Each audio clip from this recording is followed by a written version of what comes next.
Di awal cerita kita diperlihatkan oleh Sylvie yang baru sadar dan ternyata si Sylvie ini masih di atas langit yang terlempar karena ledakan mana guys. Setelah terbang berhari-hari, rambut Sylvie berubah menjadi putih dan terjatuh tepat di atas monster babi yang mengamuk di dalam istana. Dan setelah tersadar, si Sylvie ini ternyata berada di kerajaan Asura. Tuan Putri pun bertanya dari manakah asal Sylvie sebenarnya. Si Sylvie menjawab kalau dia tuh berasal dari desa Buena, daerah Vitoa. Tuan Putri pun menjelaskan kalau daerah Vitoa sudah rata dengan tanah karena ledakan mana dan mustahil untuk mencari keluarganya bahkan kawan-kawannya. Tuan Putri menjelaskan kalau si Sylvie akan dikenakan hukuman karena masuk istana tanpa izin dan jalan satu-satunya adalah menjadi pengawal Tuan Putri serta merubah nama dan tampilan agar terhindar dari hukuman tersebut. Akhirnya setujulah si Sylvie dengan saran Tuan Putri dan merubah namanya menjadi Fitz. Di hari pertama menjadi pengawal, si Sylvie ini tampak ngantuk dan malah membuat masalah dengan menyenggol para tamu yang ada di sana. Kemudian si Tuan Putri Ariel langsung bernyanyi dan menyelamatkan Sylvie dari perhatian semua orang. Di pagi hari datanglah Tuan Philip atau ayahnya Luke menjelaskan ke Tuan Putri kalau persiapan penggulingan kakaknya sudah siap. Dan persiapan prajurit itu terdiri dari laskar kesatria, laskar penyihir, laskar penjaga istana, dan laskar penjaga kota. Dan para prajurit itu tinggal menunggu komando dari Tuan Putri untuk menggulingkan kakaknya yang jahat. Kemudian si Sylvie bertanya kepada Tuan Putri apakah keluarga dan teman-temannya sudah ketemu. Tuan Putri pun menjawab kalau keluarga dan teman-temannya itu terhempas ke seluruh penjuru dunia. Dan dia tidak bisa berbuat banyak karena belum menjadi ratu. Tuan Putri pun menyarankan kepada Sylvie untuk tidur di kamarnya malam ini karena beberapa hari ini Sylvie ini terus-terusan bermimpi buruk guys. Tin kemudian berpindah ke kakaknya Tuan Putri yang sudah mengetahui rencana penggulingan terhadap dirinya dan menyerahkan urusan ini kepada tangan kanannya yaitu si botak petualang bernama Darius. Setelah si Sylvie tidur di kamar Tuan Putri, si Sylvie ini menyadari kalau ada pembunuh dan terjadilah baku hantam. Dan di situ kita tahu kalau si pembunuh adalah budak yang diutus oleh om-om botak petualang tadi. Dan setelah pertarungan sengit, tibalah saat di mana si Sylvie ini terpojok bersama dengan Tuan Putri. Dan sebelum Sylvie ditusuk, tangan Sylvie ini memukul perut pembunuh dan akhirnya nyawa Tuan Putri pun selamat dan Sylvie pun pingsan. Nah di pagi harinya si Philip melaporkan kalau si pembunuh adalah pembunuh terkenal yang dinamai Gagak Mata Malam. Sudah banyak bangsawan yang telah menjadi korbannya. Si Philip menjelaskan kalau dalangnya ada dalam kerajaan ini. Dan si Philip juga menyarankan agar Tuan Putri keluar dari negeri ini dengan dalih belajar ke luar negeri. Setelah Tuan Putri menerima kalau dia akan keluar negeri, Tuan Putri pun membahas tugas Sylvie serta meminta maaf karena telah membohongi Sylvie soal hukuman masuk di kerajaan tanpa izin dan memanfaatkan Sylvie untuk menjadi pengawalnya serta tidak mencari keluarganya dan temannya yang hilang. Si Sylvie pun menolak dan mau menjaga Tuan Putri dengan sukarela karena Tuan Putri menganggap Sylvie sebagai temannya. Setelah semua itu terjadi, Tuan Putri pun berjanji akan menjadi penguasa kerajaan Asura. Setelah itu Sin pun berpindah ke Rudeus yang sedang dalam perjalanan. Di dalam kereta dia bertemu dengan petualang dan petualang itu bernama Suzune dan Sarah.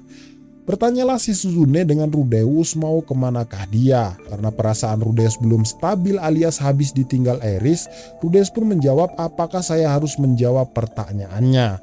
Si Sarah pun langsung marah karena Rudeus tidak sopan terhadap Suzune. Dan Rudeus pun menjawab kalau dia pergi ke wilayah utara untuk mencari ibunya yang hilang akibat ledakan mana. Mendengar itu, semua seisi kereta merasa kasihan terhadap Rudeus. Karena Suzune kasihan dengan Rudeus, akhirnya dia memberitahu informasi kalau di negeri itu mayoritas orangnya miskin-miskin. Tetapi sebagian ada yang dijuluki tiga negeri sihir, yaitu negeri yang lebih lebih makmur dari negara lain. Yang pertama adalah kerajaan Ranoa yang sangat ketat akan pendidikan sihir, dan yang kedua Kesultanan Neris yang sangat menekuni pembuatan alat sihir. Dan yang ketiga adalah Kesultanan Basherat yang giat meneliti teknik sihir. Dan ketiga negeri itu bersatu dan bekerja sama untuk memajukan ilmu sihir. Akhirnya sampailah Rudeus ke kota dan langsung menyewa penginapan selama sebulan. Setelah itu Rudeus langsung ke guild petualang dan membubarkan partian yang dibuat dulu bersama Eris dan juga Ruijerd. Setelah mengambil misi yang cukup sulit, pihak guild ini tidak membolehkannya karena Rudeus ini hanya sendirian, guys. Setelah itu datanglah partian Suzune dan menyarankan Rudeus untuk menyelesaikan misi bersamanya. Rudeus pun akhirnya setuju dan keesokan harinya mereka pun berangkat dari gerbang utara. Di tengah-tengah perjalanan saling memperkenalkan dirilah mereka semua. Dan saat tiba giliran Sarah, dia tuh memperingati Rudeus jangan sampai menjadi beban tim dan mati konyol di dalam turret. Setelah sampai di dekat lokasi misi, rapatlah mereka dan Rudeus ini mendapatkan bagian garda belakang, guys, yang tugasnya ini hanya memperlambat monster. Si Rudeus menyarankan untuk meminta pekerjaan yang lebih berat dan malah dibantah habis-habisan oleh Sarah. Akan tetapi si Rudeus ini hanya bisa pasrah. Akhirnya sampailah mereka ke lokasi misi dan bertarunglah mereka sesuai arahan Suzune. Setelah monster itu dikira kalah, lah kok ternyata banyak monster berdatangan dari arah yang tak terduga. Di saat partian Suzune terpojok, majulah Rudeus dan mengeluarkan sihir api.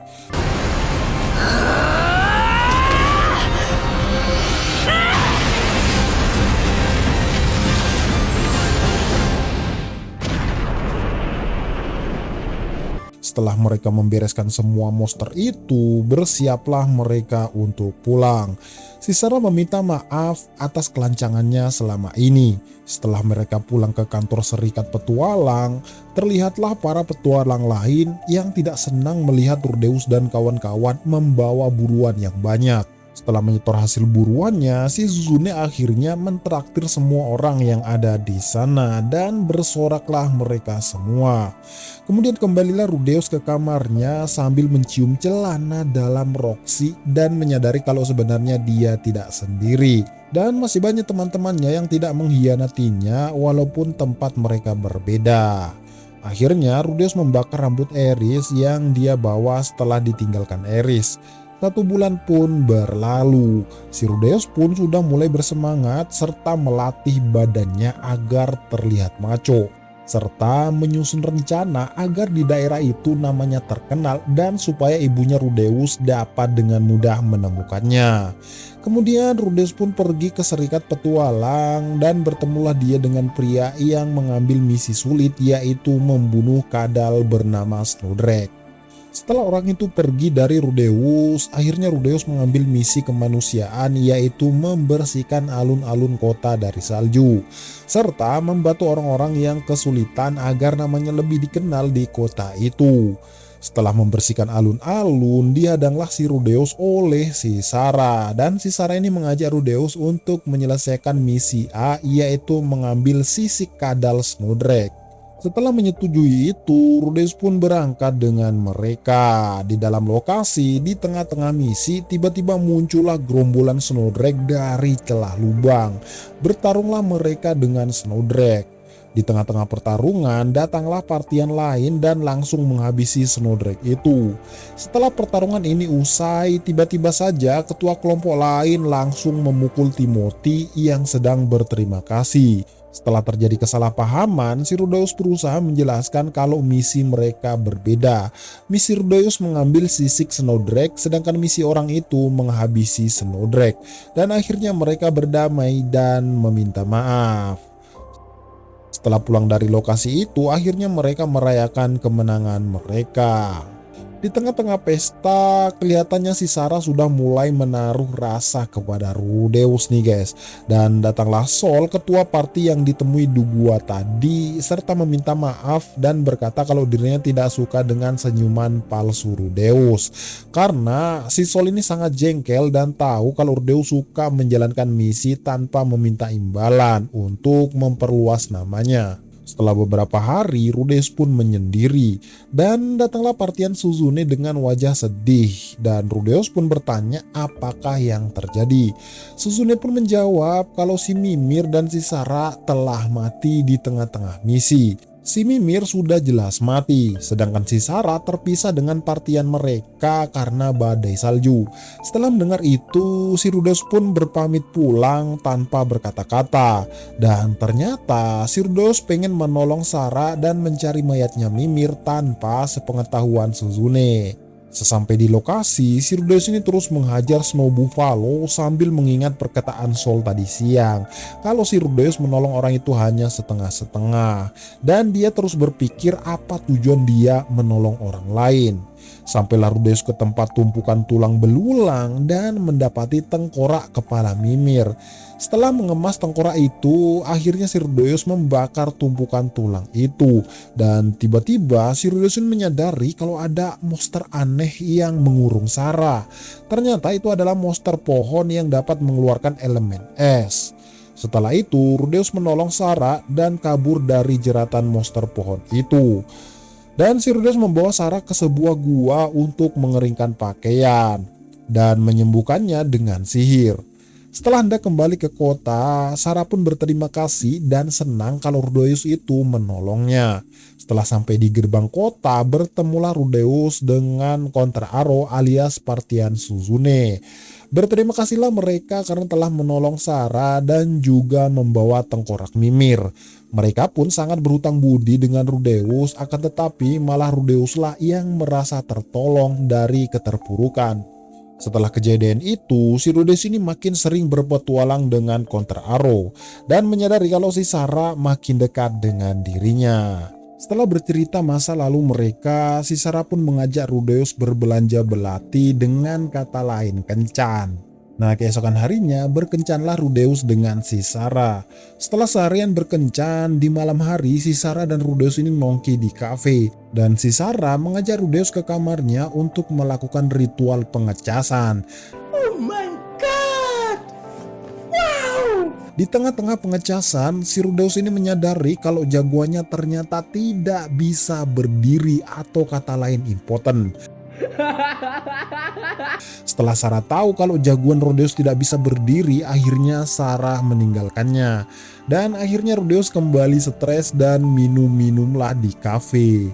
Di sana lah kok si Sol malah datang mengejek-ngejek Rudeus. Tanpa pikir panjang, si Rudeus ini menghajarnya dan mengeluarkan semua unek-uneknya. Setelah si Sol dipukuli oleh Rudeus, akhirnya Sol menyuruh Rudeus menceritakan apa yang terjadi. Setelah Rudeus menceritakan kalau jagoannya tidak bisa berdiri dan dirinya ditinggalkan gara-gara itu, dan juga menceritakan kalau dulu habis mengecas dengan gadis bernama Iris, pagi harinya malah ditinggal, si Sol pun berkata kalau Rudeus mungkin kurang mantap goyangannya. Si Sol bersedia menolongnya dari penyakit tersebut. Dan akhirnya dibawalah Rudeus ke tempat markas pengecasan dan disewalah wanita pengecas untuk menyembuhkan jagoannya. Lah kok baru beberapa menit keluarlah Rudeus dengan wanita itu.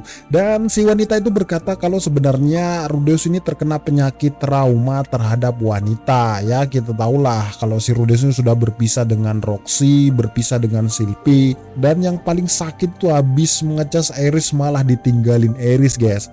Setelah semalaman minum-minum dengan si Sol, akhirnya Rudeus berjalan pulang. Di tengah-tengah perjalanan, si Sol ini menyarankan Rudeus untuk menemui Sarah lagi dan berbicara empat mata. Lah kok si Rudeus malah menjelek-jelekan Sarah, dan apesnya ternyata di belakang Rudeus itu ada orangnya guys. Goblok! Tanpa berpikir panjang, si Sarah ini langsung mendatanginya dan si Sarah berkata kepada Rudeus untuk tidak menampakkan diri lagi di hadapannya. Setelah itu Rudeus pun putus asa dan memegang belati yang ditinggalkan Sarah dan ingin bunuh diri. Sontak ditendanglah belati itu oleh si Sol dan si Sol menyarankan Rudeus untuk mengejarnya dan meminta maaf. Akan tetapi Rudeus sudah tidak mau melakukan apa-apa lagi. Akhirnya si Sol pun mengajak Rudeus untuk pergi ke Kesultanan Neris. Setelah Rudeus menyetujuinya, berangkatlah mereka ke Kesultanan Neris. Di tengah-tengah perjalanan diseranglah mereka dengan kawanan monster. Setelah mengalahkan kawanan monster itu, ternyata datang monster yang lebih kuat, yaitu naga merah. Setelah semuanya terpojok, akhirnya Rudeus maju dan berhasil mengalahkan monster naga itu. Di sana terlihat semua orang mengakui kekuatan Rudeus. Singkat cerita, sampailah mereka di kota. Di sana Sol menawari Rudeus untuk masuk ke partian mereka. Akan tetapi si Rudeus ini menolak dan pengen melanjutkan misi, yaitu membuat namanya terkenal agar ibunya tahu keberadaan Rudeus. Setelah beberapa hari, Rudeus pun makan di kafe dan datanglah wanita yang tak asing wajahnya. Yah, siapa lagi kalau bukan Elinalise, teman lama ayah Rudeus, sekaligus teman Roxy yang mengecas beberapa pria saat di benua iblis dulu. Di sana si Elinalise mengenalkan diri kepada Rudeus kalau dia adalah teman partian ayahnya dulu, serta temannya Roxy. Mendengar nama Roxy, si Rudeus ini langsung bersemangat dan menyimak dengan baik. Elinalise memberi kabar gembira kalau ibunya terletak di labirin rapan benua Begarit. Elinalise memberitahu Rudeus kalau Roxy pergi menemui ayahnya Rudeus di benua Milis dan mengajaknya mencari ibunya di benua Begarit. Akhirnya Rudeus pun lega mendengar itu semua. Hari-hari pun mulai berlalu dan si Rudeus pun tahu kalau ternyata si Elinalise ini adalah pelacur tulen. Dengan kata lain, wanita yang terkena kutukan yang harus ngecas setiap hari. Setelah setiap malam mendengar desahan manja, betapa kagetnya si Rudeus di pagi harinya. Lah, ternyata si Rudeus ini bertemu Sol yang telah mengecas semalaman bersama dengan Elinalise. Si Rudeus pun terlihat tidak peduli, padahal di dalam hati sakitnya sampai ke ulu hati. Hari-hari pun mulai berlalu. Saat di kamar, masuklah Elinalise ke kamar Rudeus sambil memberikan surat dari Akademi Sihir Ranoa. Dan isi dalam suratnya adalah menyuruh Rudeus untuk bersekolah ke Akademi Sihir Ranoa sebagai murid khusus. Karena pihak sekolah tahu kalau si Rudeus ini adalah murid penyihir air tingkat raja, yaitu siapa lagi kalau bukan Roxy, guys. Setelah meminta saran dari seseorang bagaimanakah sekolah sihir itu, akhirnya Rudeus memutuskan untuk tidak jadi ke sekolah sihir itu. Setelah Rudeus tidur, akhirnya bertemulah Rudeus dengan Dewa Manusia setelah 2 tahun lamanya. Dan Dewa Manusia menyarankan Rudeus untuk bersekolah di Akademi Sihir Ranoa, mengingat kondisinya yang lagi begitu. Sihir tidak nambah, ilmu pedang tidak nambah, bahkan kuntainya pun tidak bisa berdiri. Ya, hanya fisiknya saja yang bertambah kekar. Mendengar saran dari Dewa Manusia kalau bersekolah di sana dapat menyembuhkan jagoannya, Rudeus pun setuju untuk bersekolah di sana. Keesokan harinya, Rudeus pun berpamitan dengan Sol dan kawan-kawan. Dan berangkatlah Rudeus ditemani dengan Elinalise ke Akademi Sihir Ranoa. Singkat cerita, sampailah Rudeus ke kerajaan Ranoa dan masuklah Rudeus ke sekolah sihir Ranoa dan langsung mencari Pak Genius alias wakil kepala sekolah di sana. Setelah bertemu dengan Pak Genius, si Rudeus ini diajak berkeliling dan dites seberapa jago ia tuh menggunakan sihir. Setelah sampai ke ruangan pelatihan, diteslah kemampuan sihir dan tebak coba siapa yang ngetes Rudeus. Yah, ternyata yang ngetes Rudeus adalah teman kecil Rudeus sewaktu di desa, yaitu Silpi, guys. Karena Silpi juga menggunakan sihir tanpa rapal, mulailah duel di antara mereka. Silpi pun mengeluarkan sihir air. Di sana Rudeus membatalkan sihirnya dengan anti sihir dan menyerangnya dengan sihir batu. Ya, baru sekali serang si Silpi ini langsung tumbang. Dan akhirnya si Rudeus dan Elinalise diterima di Akademi Sihir Ranoa. Keesokan harinya tibalah hari penyambutan siswa baru dan naiklah Tuan Putri Ariel sebagai ketua OSIS dan berpidato kalau di sekolah sihir harus saling menghargai walau berbeda ras dan jangan saling mengganggu antar siswa. Setelah itu masuklah Rudeus ke dalam kelas dan kita tahu kalau di dalam kelas ada si Zanoba, yaitu orang yang menolong Rudeus dari penjara bawah tanah. Dan di sana ada si Linnea dari suku Dondia, yaitu kakak dari Minitona atau anak dari Gis. Dan ada juga Cliff Grimor, yaitu penyihir jenius.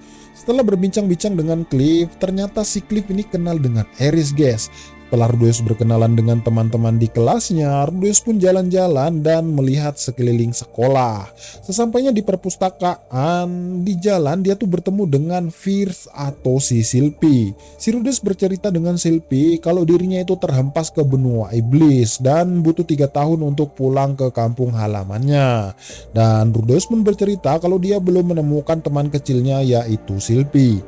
Padahal Silpy itu ada di depannya, guys. Setelah dari perpustakaan, makan sianglah si Rudeus dengan si Zanoba dan datanglah si Luke atau pengawal Tuan Putri, dan di situ kita tahu kalau nama lengkapnya adalah Luke Notos Grerat, yaitu satu garis keturunan keluarga dengan Rudeus. Si Zanoba menceritakan kalau si Tuan Putri Ariel itu lari dari kerajaan dengan dalih belajar ke luar negeri. Setelah seharian baca buku, Rudeus pun pulang ke asramanya. Dan di tengah perjalanan ternyata celana dalam jatuh dari atas langit. Dan salah satu murid cewek di akademi itu melihatnya dan langsung berteriak ada pencuri celana dalam. Setelah berteriak, datanglah semua murid cewek di asrama itu dan datang juga si gorila cewek di sana. Dan terlihat kalau semua murid perempuan tidak suka dengan Rudeus. Setelah si murid gorila itu ingin membawanya, datanglah si Silpy dan menolong Rudeus dari kesalahpahaman itu.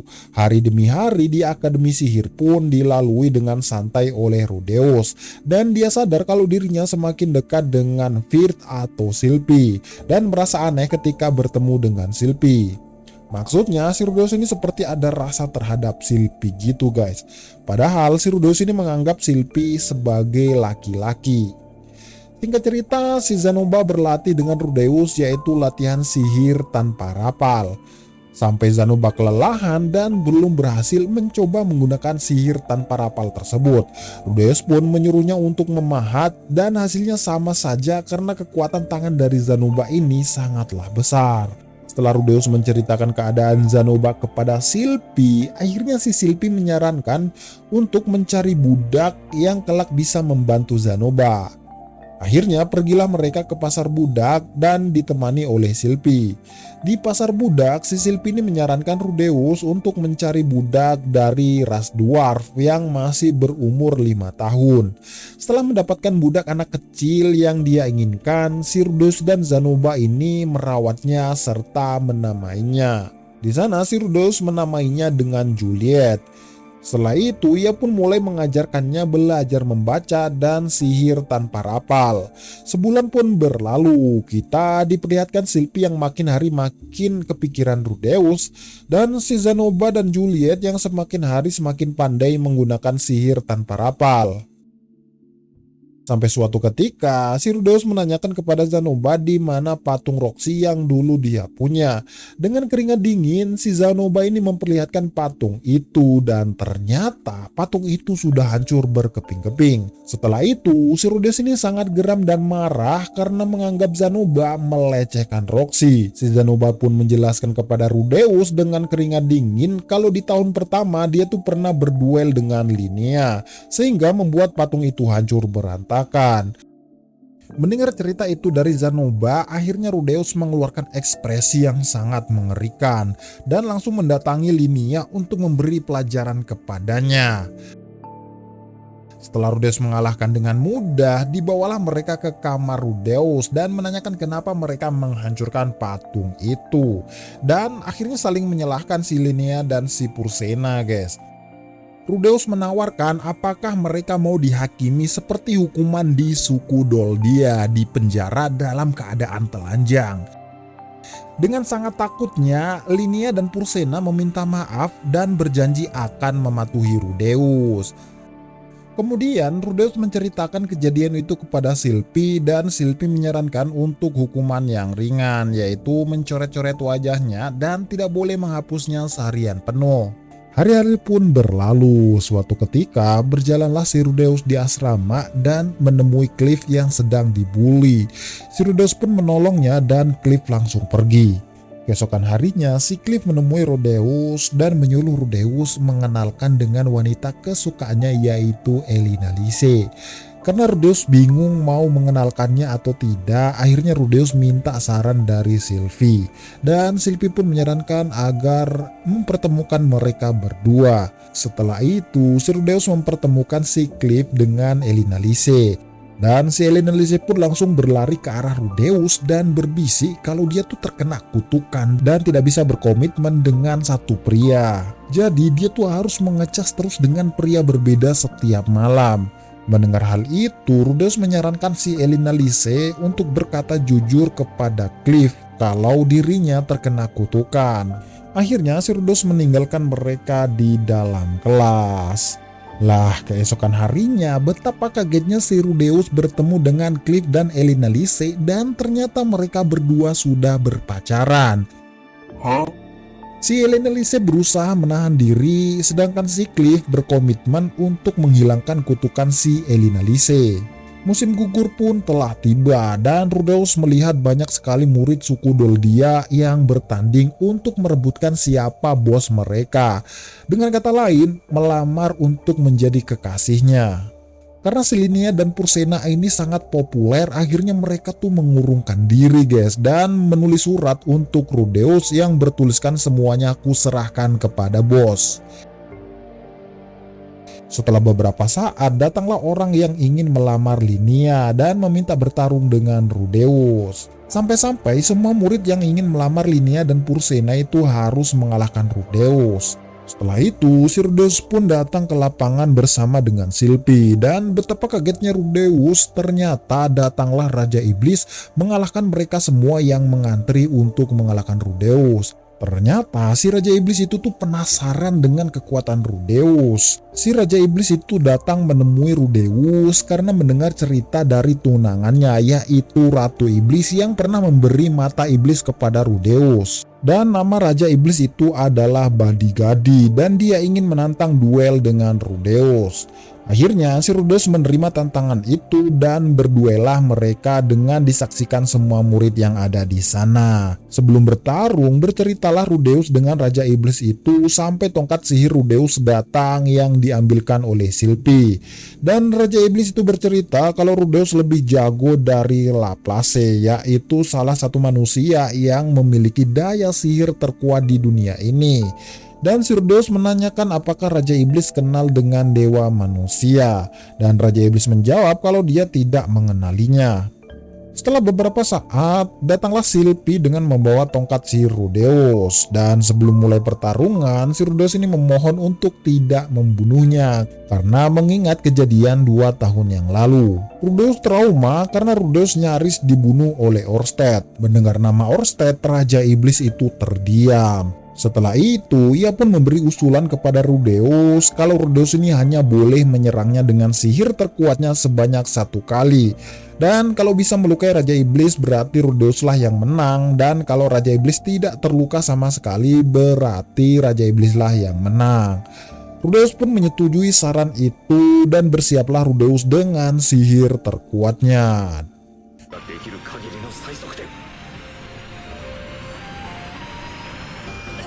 Dan bam, Raja Iblis pun terpotong menjadi beberapa bagian. Dan ternyata si Raja Iblis itu masih hidup guys. Dan mengakui kalau Rudeuslah pemenangnya. Setelah membuat heboh semua orang, si Sylvie menyarankan Rudeus untuk beristirahat. Dan keesokan harinya berterima kasihlah si Linnea dan Pursena karena setelah insiden itu tidak ada lagi murid yang berani melamarnya. Namun tiba-tiba datanglah Raja Iblis dari atas atap dan betapa kagetnya si Rudeus, ternyata Raja Iblis itu bersekolah di Akademi Sihir Ranoa. Hari demi hari pun berlalu. Terlihat si Silpi makin hari makin memperhatikan Rudeus. Dengan kata lain, sangat cemburu kalau ada yang mendekati Rudeus. Ratu menyarankan Silpi untuk memberanikan diri menghadapi Rudeus. Kemudian Sin pun berpindah ke Rudeus yang sedang mencari informasi sihir teleportasi. Akhirnya Silpi membawanya ke seorang murid yang meneliti sihir teleportasi. Setelah masuk ke ruangan murid itu, betapa kagetnya Rudeus melihat sosok yang dulu pernah menemani Orsted yang pernah membunuhnya. Saking traumanya Rudeus atas insiden 2 tahun lalu, Rudeus pun langsung pingsan. Setelah sadar, tiba-tiba Rudeus pun sudah di pangkuan Silpi dan melihat kalau cewek itu masih di depannya. Yah, cewek itu bernama Nanahoshi, guys. Setelah Rudeus sadar, Nanahoshi langsung bertanya kepada Rudeus apakah Rudeus mengenal 2 orang ini. Dan tulisan itu ternyata tulisan dari dunia lamanya, yaitu tulisan Jepang. Kemudian menanyakan apakah Rudeus paham dengan tulisan tersebut dan apakah dia termasuk orang dalam nama tersebut. Lantas Rudeus menjawab kalau dia tidak tahu nama-nama itu dan dia bukan termasuk di dalam keduanya. Nanahoshi pun lantas menyimpulkan kalau ternyata Rudeus termasuk orang Jepang di dunia ini. Dan Nanahoshi pun langsung lega dan menyatakan kalau dia berada di pihak Rudeus, serta menawarkan untuk bekerja sama agar kembali ke dunia asal mereka. Rudeus pun menjawab kalau dia tidak mau kembali ke dunia asalnya, karena di dunia ini dia tuh mendapatkan keluarga baru dan teman-teman baru. Nanahoshi pun menyimpulkan kalau si Rudeus berarti bereinkarnasi, sedangkan dirinya terkena teleportasi. Kemudian si Nanahoshi pun bercerita kepada Rudeus kalau dirinya terlempar ke kerajaan Asura karena telah ditabrak truk di dunia lama. Kemudian mendapat perlindungan Orsted selama 2 tahun. Nanahoshi hanya belajar bahasa di dunia ini selama 2 tahun tersebut. Dan setelah belajar bahasa, Orsted mengajaknya berkeliling dunia hanya dengan 1 tahun. Dia berkeliling dunia dengan cepat karena sihir teleportasi yang dilakukan oleh Orsted. Nanahoshi juga bercerita kalau dirinya tidak mempunyai daya sihir dan tidak bisa bertambah tua. Akhirnya Rudeus dan Nanahoshi sepakat kalau mereka bekerja sama. Si Rudeus membantu penelitian Nanahoshi terkait kepulangannya, sedangkan Nanahoshi membantu Rudeus dengan informasi yang dia punya. Setelah akhirnya mereka bersepakat bekerja sama, mereka pun lanjut berdiskusi masalah bencana ledakan mana itu. Dan Nanahoshi mengatakan kalau bencana ledakan itu terjadi karena kedatangannya di dunia ini. Mendengar itu semua, Silpi pun marah besar dan langsung menyerang Nanahoshi. Akhirnya Rudeus pun menenangkan Silpi kalau sebenarnya Nanahoshi itu adalah korban di balik ledakan mana itu, karena dipanggil paksa ke dunia ini. Akhirnya Rudeus dan Silpi pun pulang beristirahat, dan di perjalanan pulang, Silpi ini bertanya kepada Rudeus bagaimana pendapatnya tentang gadis itu. Si Rudeus pun menjawab di suatu sisi ada yang dia tidak suka, tapi di satu sisi Rudeus mempercayainya. Hari-hari pun telah berlalu. Terlihat si Silpi ini merasa sangat bingung dan takut karena tidak berani membongkar identitasnya kepada Rudeus. Nah, setelah kejadian Rudeus melawan Raja Iblis, si Rudeus ini ditakuti oleh semua siswa di sana, guys. Setelah masuk kelas, Rudeus pun berdiskusi dengan Cliff masalah kutukan, dan Rudeus pun bercerita kalau Laplace memberi kutukan ke dalam tongkat suku Spert. Akhirnya Cliff berterima kasih karena telah diberi informasi ini. Setelah Rudeus makan siang dengan Zanoba dan Raja Iblis, pergilah Rudeus ke ruangan Nanahoshi dan membantu penelitian di sana. Hari-hari pun berlalu. Setelah sekian lama, si Sol pun mengajak Rudeus nongki-nongki bareng di kafe. Setelah pulang dari nongki, ketemulah Rudeus dengan Silpi, tapi Silpi ini malah mencuekinya. Setelah sampai di asrama, si Rudeus mencari teman curhat, akan tetapi tidak ada yang memperdulikannya. Lah kok di perpustakaan malah ketemu Silpi. Dan si Silpi menjelaskan kalau dia tidak boleh berbicara dengan siapapun saat mengawal Tuan Putri. Mendengar penjelasan Silpi, akhirnya Rudeus pun lega. Hari demi hari pun berlalu dan tumbuhlah benih ragil di dalam hati Rudeus. Ya, Rudeus mencintai Silpi yang dikira Silpi itu adalah cowok. Goblok. Akhirnya Rudeus penasaran apakah Silpi cewek atau cowok. Kemudian si Rudeus menanyakan perihal Silpi kepada Pak Jenius. Akan tetapi Pak Jenius tidak bisa membocorkan informasi karena perintah dari atasan. Si Rudeus pun bertanya kepada Pak Jenius apa jenis kelaminnya. Pak Jenius pun menjawab kalau si Silpi itu adalah laki-laki. Nah, singkat cerita, si Rudeus pun akhirnya melamun di perpustakaan. Namun tiba-tiba si Rudeus ini dikageti Silpi, sampai akhirnya mereka berdua jatuh bersama. Nah, disitulah si Rudeus tahu kalau si Silpi adalah cewek. Setelah terjatuh, si Silpi ini akhirnya lari dengan keadaan malu dan berkata kalau dirinya adalah cowok. Setelah kejadian itu, akhirnya Rudeus menyadari kalau jagoannya bisa berdiri lagi. Sama Sarah yang bahenol nggak bisa berdiri lah, kok sama Silpi yang rata malah bisa berdiri lah, tolil. Setelah kejadian itu, Silpi pun dipanggil Tuan Putri dan Tuan Putri menyarankan kepada Silpi untuk berterus terang kepada Rudeus. Silpi pun mengatakan kalau dirinya ingin sekali menikahi Rudeus dan Tuan Putri pun mengatur rencana untuk menyatukan Rudeus dan juga Silpi. Singkat cerita, dijalankanlah rencana mereka. Rencana mereka yaitu mengambil bunga es yang hanya tumbuh di hutan es. Akhirnya Silpi meminta bantuan Rudeus untuk menemaninya ke hutan es. Singkat cerita, berangkatlah mereka ke hutan es. Di tengah-tengah perjalanan, Silpi meminjam tongkat Rudeus agar nantinya Rudeus ini tidak bisa menggunakan semua kekuatan sihirnya. Kemudian si Silpi mengaktifkan sihir hujan agar mereka berdua basah kuyup. Setelah rencana Silpi berjalan lancar, akhirnya Silpi dan Rudeus memasuki gua dalam keadaan basah kuyup. Melihat kejadian itu, si Rudeus ini merasa janggal terhadap tingkah laku Silpi. Setelah si Rudeus ini mengeringkan bajunya, terlihatlah si Silpi yang kedinginan karena tidak mau membuka baju. Kemudian Rudeus berbalik ke belakang dan menyuruh Silpi untuk membuka bajunya sendiri. Setelah Rudeus menunggu dan tak kunjung ada gerakan, berbaliklah si Rudeus lah, ternyata si Silpi ini tidak mau melepaskannya sendiri. Akhirnya Rudeus pun berinisiatif untuk keluar gua. Setelah itu tangan Rudeus pun ditahan Silpi dan si Silpi ini menyuruh Rudeus membuka bajunya. Akhirnya Rudeus memberanikan diri membuka baju Silpi satu demi satu dan di saat membuka baju, si Rudeus pernah mengingat kalau dulu dia juga pernah melakukan hal tersebut. Kemudian Silpi mengatakan hanya tersisa satu yang belum kamu buka. Akhirnya Rudeus membuka kacamata Silpi dan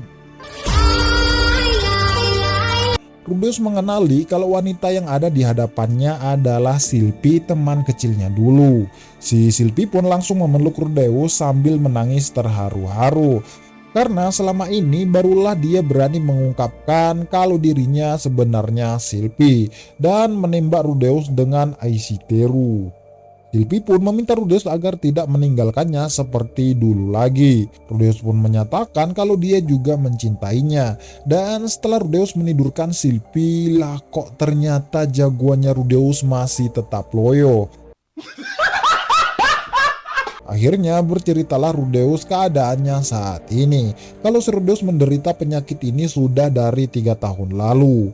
Di sana Silpi pun memahaminya dan berceritalah mereka tentang masa lalunya. Setelah mereka bercerita, pulanglah mereka ke Akademi Ranoa. Setelah kejadian itu, Silpi pun menceritakan keadaan Rudeus kepada Tuan Putri Ariel. Tuan Putri pun malah mengetahuinya.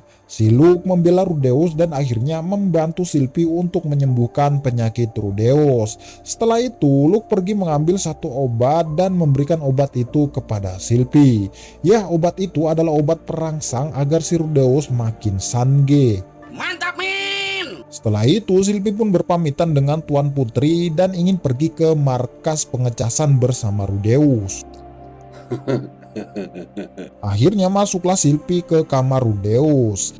Di sana Silpi membawa anggur dan juga cemilan dan memberikan obat kuat itu kepada Rudeus. Setelah mereka berdua meminumnya dan ya terjadilah pengecasan.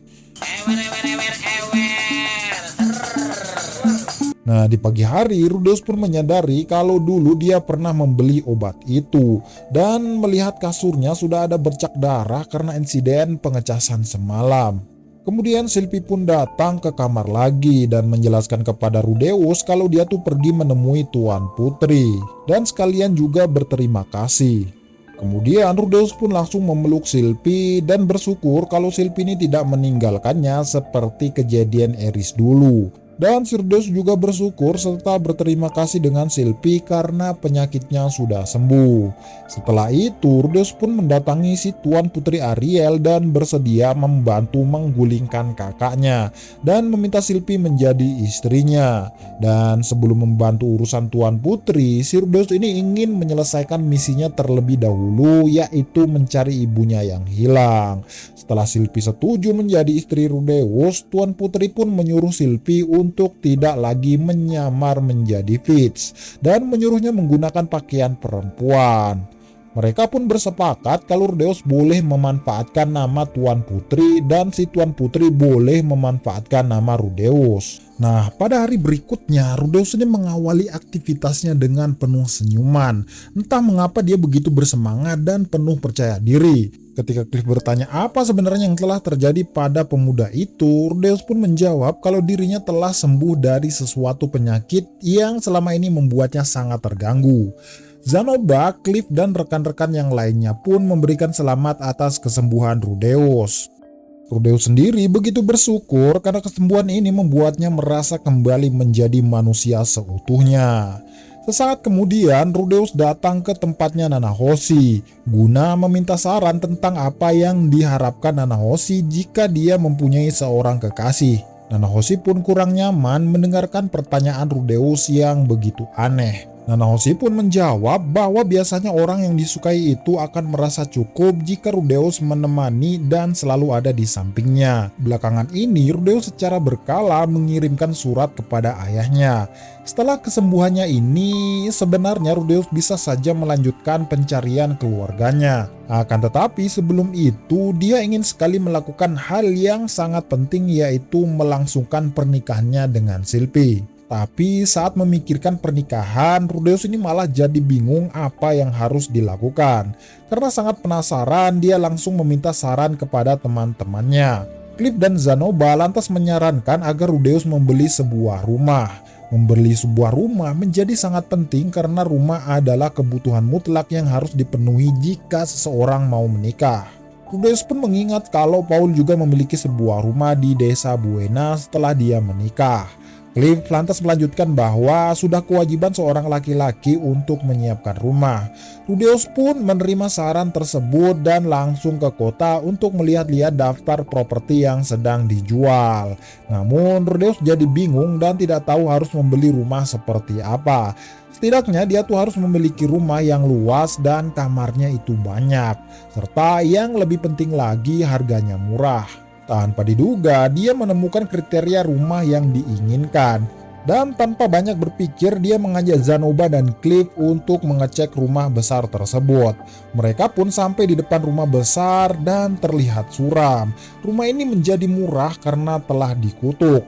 Rumor mengatakan bahwa saat tengah malam suka sekali muncul suara-suara aneh yang entah dari mana. Bahkan ada cerita buruk kalau penghuni rumah ini telah dibantai.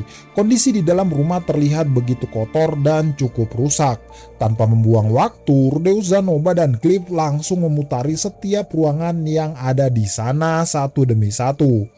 Mereka pun tidak menemukan hal yang aneh di lantai 1. Demikian juga di lantai 2, semuanya tampak normal dan tidak ada anomali. Untuk lebih memastikannya, malam ini mereka bertiga berencana nginap di rumah angker itu.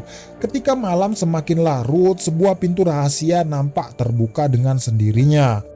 Rudeus dan Zanoba telah tidur, sementara Cliff masih bangun.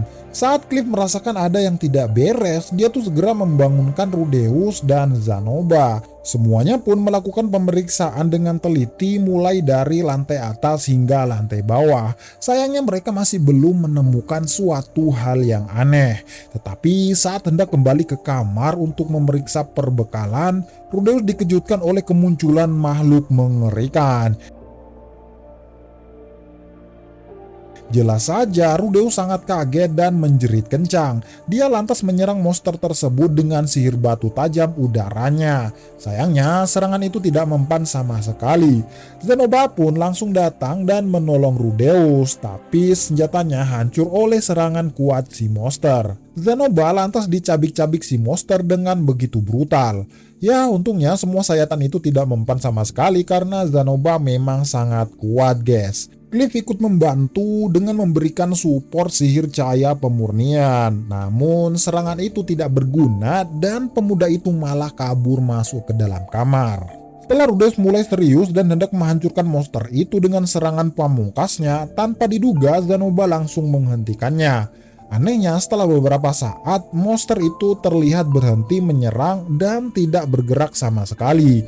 Zenoba pun mengajak Rudeus masuk ke dalam kamar untuk memeriksa si monster. Ternyata itu adalah sebuah benda atau lebih tepatnya adalah patung. Yang lebih mengherankan lagi, patung ini tuh bisa bergerak sendiri. Dan tentu saja hal ini tuh membuat Zenoba sangat kegirangan. Rudeus pun memuji kehebatan Zenoba karena dia mulai ahli dalam menilai patung. Rudeus pun lalu memeriksa patung itu. Jika memahami prinsip kerjanya, maka dia mungkin dapat membuat action figurnya bisa bergerak. Tentu saja hal ini adalah penemuan yang sangat luar biasa. Rudeus pun meminta Zenoba untuk melakukan penyisiran kembali karena mungkin saja ada patung lain yang belum ditemukan. Jika beruntung, bisa saja mereka menemukan blueprint atau rancangan patung itu. Setelah melakukan penyisiran ulang, mereka menemukan sebuah pintu rahasia pada sebuah tembok.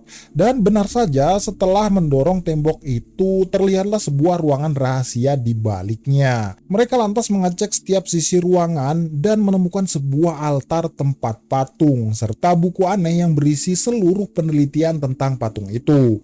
Menurut Rudeus, patung itu adalah benda penjaga rumah.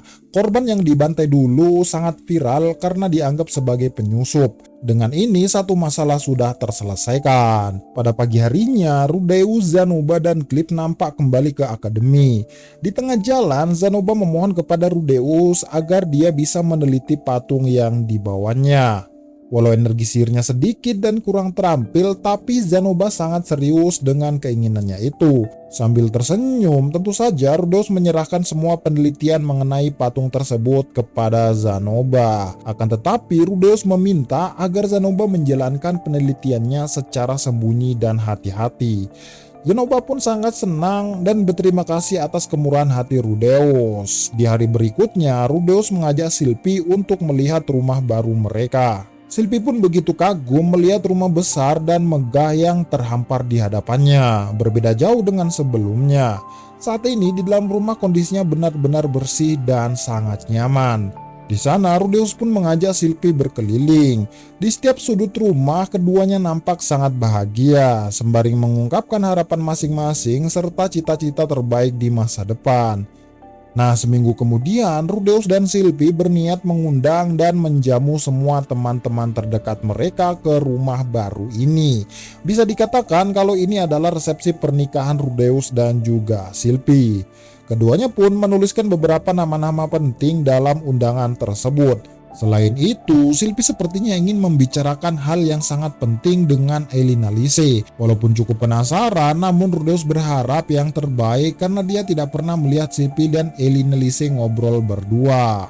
Untuk mempersiapkan resepsi, pagi itu Rudeus dan Sylvie langsung pergi ke kota untuk berbelanja. Namun sebelum berbelanja bahan makanan, Sylvie ini ingin membeli sebuah jubah baru untuk Rudeus. Setelah mencoba-coba beberapa jubah, Sylvie pun memilihkan jubah baru yang tidak jauh berbeda dengan milik Rudeus sebelumnya. Jubah itu terbuat dari kulit lakirat yang berasal dari benua iblis, yang mana pakaian tersebut memiliki ketahanan yang kuat terhadap racun dan juga asam. Walau jubah ini kelewat mahal, untungnya Rudeus mendapatkan diskon karena dia adalah keluarga Greirat. Sebelumnya, Luke Greirat sering berbelanja dan menjadi pelanggan setia toko ini. Setelah membeli jubah, keduanya pun melanjutkan kegiatan berbelanja di toko lain, mulai dari perlengkapan rumah tangga, berbagai isian dalam rumah hingga bahan-bahan makanan. Keduanya nampak begitu sibuk tanpa terasa waktu sudah sore hari saja. Ketika mereka kembali ke rumah, hari resepsi pun tiba. Walau ada beberapa orang yang tidak bisa hadir, namun sebagian besar para tamu undangan telah memenuhi ruangan. Di hadapan teman-temannya, Rudeus mengungkapkan rasa terima kasih yang sangat mendalam pada seluruh tamu undangan. Setelah itu, Rudeus mengumumkan bahwa dia dan Sylvie akan menikah.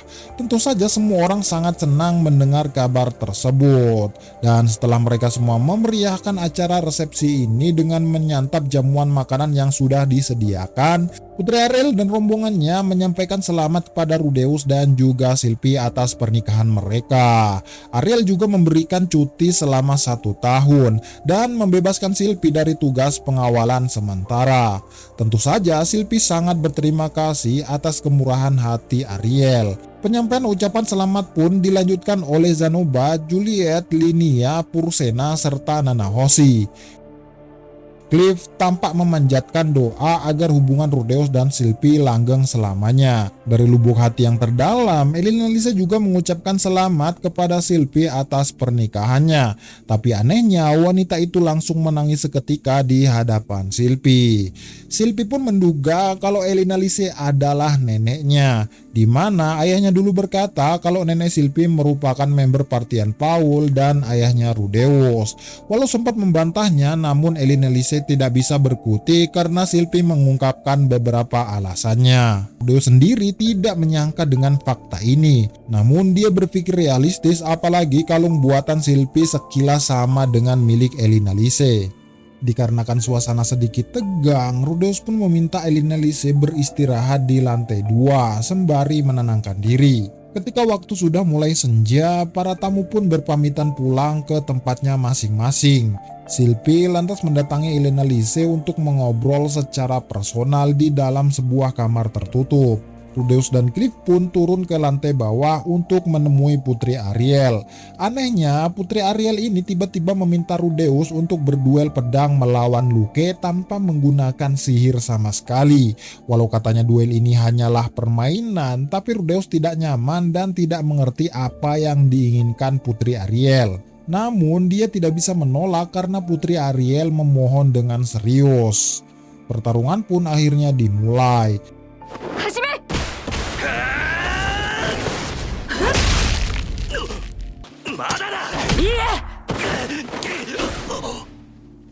Akan tetapi, si Luke ini langsung KO seketika setelah menerima serangan pedang Rudeus yang begitu cepat. Kekalahan yang begitu telak ini benar-benar membuat Luke sangat kesal.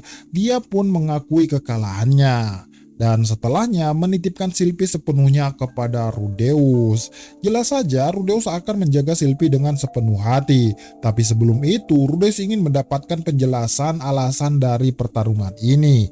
Di sini Putri Ariel menjelaskan kalau duel ini dilakukan hanya untuk menguji apakah Rudeus layak untuk Sylvie. Putri Ariel memiliki tanggung jawab penting sebagai anggota kerajaan Asura. Oleh karena itu, dia harus berhenti bergantung kepada Sylvie dan membiarkan Sylvie memilih jalannya sendiri. Tapi jika Rudeus tidak bisa menjaga Sylvie, maka Putri Ariel sendirilah yang akan merebut Sylvie kembali.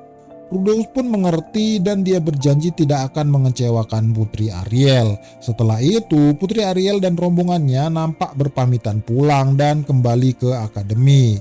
Di dalam rumah, Sylvie dan Elinalise turun ke bawah untuk menemui Rudeus dan juga Cliff. Di sini sudah dipastikan kalau Elinalise memang neneknya Sylvie. Beberapa alasan diungkapkan mengapa Elinalise tidak memberitahu nama aslinya kepada anaknya. Wanita itu pun memutuskan hubungan dengan anak-anaknya sampai bisa hidup mandiri. Namun perasaan Elinalise langsung tumpah begitu saja ketika dia melihat Sylvie bahagia. Cliff lantas berkata kepada Rudeus mengenai perasaannya kepada Elinalise. Anehnya si Cliff ini tidak hilang perasaan dan dia menganggap kalau Elinalise adalah wanita yang sangat bijaksana walau hatinya rapuh. Pemuda itu pun bertekad untuk menyembuhkan kutukan Elina Lise. Seburuk apapun itu, Cliff memiliki tanggung jawab untuk membahagiakan wanita yang dicintainya. Melihat keseriusan Cliff, Rudeus pun berjanji untuk membantu Cliff semaksimal mungkin. Cliff dan Elina Lise pun berpamitan pulang ketika waktu sudah petang. Setelah itu, Rudeus mengungkapkan terima kasih kepada Sylvie untuk semua kebaikan hari ini. Sylvie juga berkata demikian dan mereka memasuki rumah untuk menyongsong hari esok yang lebih baik.